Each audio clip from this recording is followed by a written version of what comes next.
Hi everyone, my name is Svetlana with Gaia Speech. And in this video, I would like to share with you the handbook that I've created to work on different types of lisps and different types of sound disorders, distortions, and so forth. So I'm going to go ahead and share the handbook.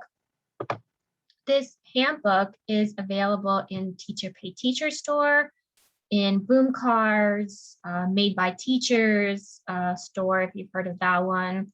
I've uploaded it everywhere. You can see I've numbered the pages so you can know exactly where everything is. I've included several strategies here, including the one that we commonly use for the the way I work on it. I'm just going to scroll. And here I also give like suggestions, like kind of like the way I would do it, but we all have our own little tricks. So here I include a range of words. So I usually have my students first practice that sound 5 times and then have them say the word to see if they can carry over the tongue placement. And then you can see like the words increase in length. And then move on to longer, move on to phrases, longer phrases, sentences, longer sentences. Then it also, I include the S blends. So I find sometimes having it like in reverse, instead of TS, it's the ST. Often helps with the sound distortions because sometimes they just kind of make the S too long. And then having that consonant to stop it really helps. So I included phrases and sentences here, a story, some tongue twisters, using those same words. I also included the same strategy in the word medial position. Same thing, just step by step, building it up. Same sentences.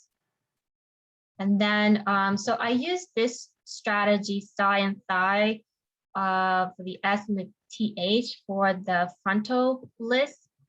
So I have them kind of go back and forth saying the word see, saw, so they get that awareness of that movement.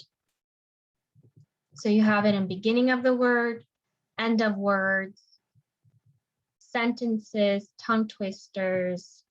And this one I found helpful after you go through those levels with the S and the TH, the rapid naming. So I would just play a game. I would name the number and they have to say it fast. And I would say the number and they would have to say it fast and say another number and they have to say it fast. So this just kind of brings, it's a carryover. So all those words are included here. Here's a strategy that I really like, using the Z. So a lot of times I use this more with adults.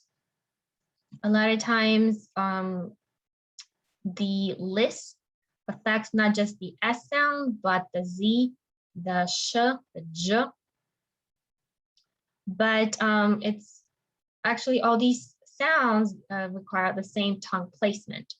So I kind of look at all these sounds, and a lot of times they might have the Z in one position, but they lisp on another, or they have the j in the beginning, but they lisp at the end.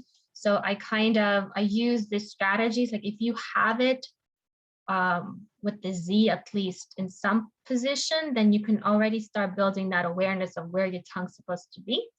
And then you use that to carry over into the S. So I use this first to teach tongue placement, and then I teach it, it's used as a warm-up. So I include that for the initial position and the word final position. And this usually helps. After this is mostly for adults and teenagers. Once they kind of see the tongue placement, then we can go into, I like going backwards. I go for the j sound in the word final, then for the z, then the sh, and then the s is kind of the last sound I work on. So these are my tips and strategies to work on different types of lists. Again, I'm going to include the links to all my stores so you can get this handbook if you like it. And definitely reach out if you have any questions or you have your own tips. I know there's a bunch of different tips out there. So different strategies. So yeah, let me know if you have any other tips to share or questions. All right. Hope this helps. Bye-bye.